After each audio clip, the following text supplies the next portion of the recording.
Hey guys, this is SeetherCord here, and welcome to a new video for today. Today's video, I won't deny, it's not going to be really like a fun video. I know I like to take a lot of this content on my channel and make it very happy and kind of feel good, especially with a lot of the current situations going on in the world right now. And I don't want to have a lot of my content focus on just the negative. I really want to focus more on making people feel good during a time like this and everything. But I won't deny that there are times where it's just even difficult for myself to just stay positive and hopeful at times. And it's just, I feel like in a way for this channel, I feel like it would be healthy to maybe step aside for a little bit on the positive moments to have a little bit of a realistic talk about the harsh reality of certain things. And I feel like once in a while, maybe being real and upfront about the horribleness of the reality could be good in a way, could make me more transparent. I don't mind having times where maybe I come off as a little more vulnerable in my videos. I know for the most part with my content, I tend to like kind of take my emotion out of it a lot of the time, and you don't really get to see like me on a more personal note a lot. I'm not really the type of person that puts a lot of my content towards like the inner mechanisms of myself. I'm making no sense right now, but just saying, I just want to take a little bit to just kind of be a little different for once. And the reason why I'm wanting to do this today is because it has been a little bit difficult kind of just coming to terms with the reality of everything. And again, I don't want to say in the video directly what the situation is because of demonetization problems, and also because I don't want to risk having my videos potentially taken down because they're having to be very serious with what kind of content to allow on the site if you even mention or utter what the actual situation is. But again, it's just very, very, very difficult to just handle the reality of it right now. We recently passed 1 million cases of this pandemic worldwide, and because of this, it's just gotten a little more grim. Just thinking like, man, 1 million people. And with some studies, and I don't necessarily fully find this to be the actual future for it, but people are saying that like it's possibly going to hit 40 to 70% of everyone on the planet. That's a little bit far-fetched. I'm not sure. That's just an estimate. We don't know. And then also, if you look at the past from like what happened with the Spanish flu 100 years ago, like it's weird, like it was like 102 years ago or so. I read that that it got to, what was it, about a third of the world population, and it took out like 6% of the world's population entirely. And that's just, I don't know. It's a really surreal thing to realize that it happened 100 years ago, and also kind of a surreal thing that there's showing some similarities to now. I'm not saying this is going to get to that level. I don't. And I hope to God it won't. And part of me doesn't feel like it'll get to that big of an extent. I don't see like a 20th or even a 30th of the whole world dying. I don't. Because technology and medical advancements are way more advanced than they were 100 years ago. We've come very far in the past 100 years. And again, I think like the population of the world is like 4 times, or no, I think it's like 2 or 3 times more than it was like 100 years ago, because quality of life now today is way better than it was 150 years ago. It's increased extremely. Like, again, like you got to take in perspective, like the average person, I think I think Africa is like the lowest life expectancy. Like the average person in Africa lives to be like 50 years. Then you have people on those native island countries that live to be 60. And then everyone else in the world pretty much lives to be at least 70. And you got to understand that like about 150, 200 years ago, around the entire planet, the average person lived to be only like 30 something. So yeah, it's just, we've come a far way, and that kind of explains why the population has boomed. People are living longer, people are dying less. It's definitely like a more, at least biologically, like safer world we live in. People are definitely healthier. There's more access to food than there was 150, 200 years ago. But again, like you have to just, it's just difficult to come to terms with just how bad the situation is getting. Like, here's the thing. When it comes to my well-being, I'm in Paraguay right now. And for my well-being and based on the statistics and what's happening here, I don't feel like myself or my partner or any of her family living here right now is going to get hit with this. I don't. In terms of Paraguay as a country, I think we're currently standing in 90 cases in total. In the span of 1 month, we've gotten 90 confirmed cases. And I don't see this getting hit nearly as hard as majority of other countries in the world. But however, I have to worry about my family back home in the United States, which is now the number one spot in the world. I get worried because I don't know how long I'm going to be stuck here for. And there's a part of me that's thinking to myself, like, that there is a good chance that there's probably someone back home that I know they'll probably die from this, and I won't be able to really properly say goodbye because it's kind of difficult to get access to talking to them, because I can only contact people back home who I don't have any social media with through WhatsApp.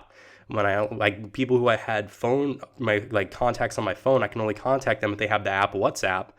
So it's kind of scary to know that, like, some people I knew or I know back home, I'm probably never going to see them again. It's going to be very few. I'm pretty sure that, like, at the worst, maybe 1 or 2 people I know personally will die from this, and be it the next couple months, the next year or two. I don't know.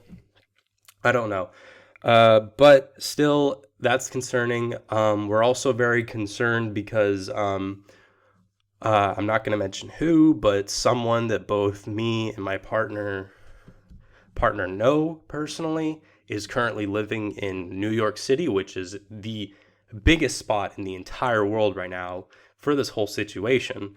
And it's just so horrible how bad it's getting hit there. It's terrible. Like, I think I read, like, in the US alone, it makes up like 40, maybe even 50% of the cases, I think. I'm not sure. But it's just a nightmare over there right now, and people are just dying at the seams. And the thing that happened that really struck me, I didn't get emotional or anything, but it freaked me out. Like, I see some very morbid crap, but this thing I'm about to tell you is the thing that made me kind of just get hit with, like, oh my God, like, what are we living in? And it was the fact that, and again, I'm sorry if this is morbid, but just seeing the fact that, like, seeing the videos of how the hospitals are getting over flooded and everything, and the fact that they're having to put the bodies of the people that have died in, like, these refrigerated trucks. Like, it's just trucks just filled with all these bodies. And again, this happened in Italy. Like, there was the video of the guy who filmed in Italy. Like, if you open up the newspaper, it's just obituary after obituary after obituary. That's some scary crap. And I look at that, and I saw the video, and I was thinking to myself, like, this is some, like, Holocaust level crap. I'm like, what the hell? It's weird because life is just still kind of normal here from me and my girlfriend and everything, staying at the house, trying to stay safe and quarantine. But then at the same time, like, you know that back in New York City, which I was there like just 6 or 7 months ago with my girlfriend and this person, and knowing that they're at risk, and they're like literally like just blocks away, or just like very close, or maybe like a few turns away from just seeing these trucks just full of bodies. And I'm just like, oh my God. I don't know. It affects me a little bit. I'm disturbed by it.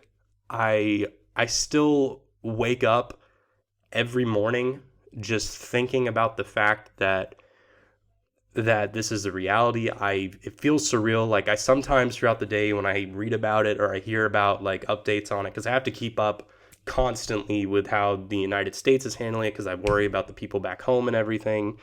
And I have to snap myself awake every morning, or not every morning, but I have to remind myself, like, oh my God, this is a reality. Like, am I dreaming? Like, is this real? And I wake up in the morning like, oh yeah, this whole situation's still going on. And it's horrible. It's horrible. My mom told me she heard about the refrigerated bodies, and she told me that she cried for like 5 minutes over that.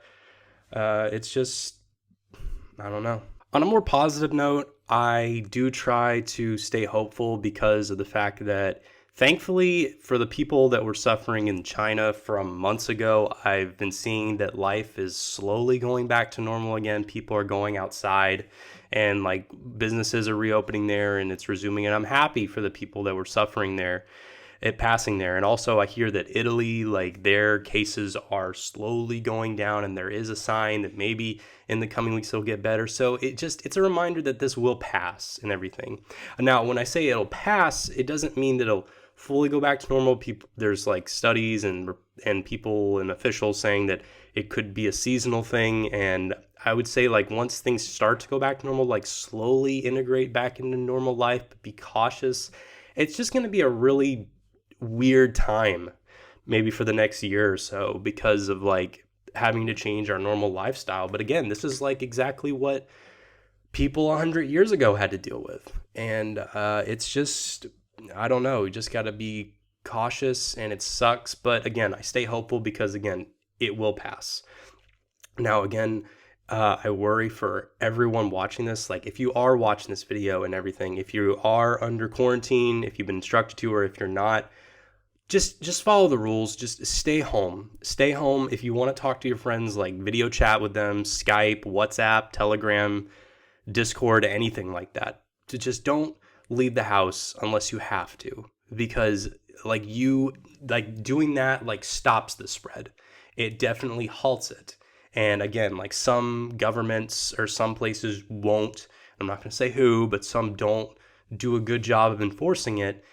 And if it doesn't, like, I'm not saying don't give up a hope if you're in that situation, but just take the responsibility on yourself and others around you and encourage them also to just stay home, be distant from other people.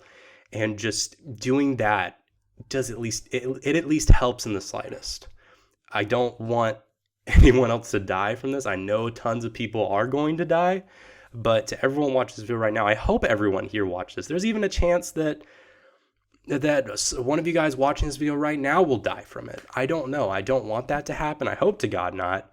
But again, if you're watching this video, like at least for me, just take this seriously, follow the instructions, and don't go out unless you need to. And be careful outside, please. And also keep your immune system up as much as you can. Take a lot of vitamin C, get enough sleep, keep your stress levels down, because if you don't, that weakens your immune system and that makes you more susceptible to getting infected. But anyway, it's a dark reality. I know that a lot of people are in pain. I know there are some people that have lost a loved one to this. There are people who are sick and they might die or they may not. But again, just have hope and it'll go past. And I know it's definitely a difficult time for people. But know that I'm not judgmental, and a lot of other people are not going to be judgmental either over it being difficult for you or for some other people that might have trouble coping with all this. And just know I understand. But again, we'll get through this. That's it. Anyways, that pretty much wraps up this video for you guys today. I hope that all of you guys please stay safe and take care of yourself and each other. And also, if you enjoy, I'm not even going to post my social media or promote my stuff in this video. I feel like it would be too sellouty. I'm sorry, guys. But again, stay safe, guys. I've been SeetherCord, and I'll see you guys tomorrow. Hopefully tomorrow, more than likely tomorrow, and a more brightful video to keep the smiles up during this difficult time. Again, guys, take care. I genuinely do like and love all you guys, and I hope you're all safe. Later, guys.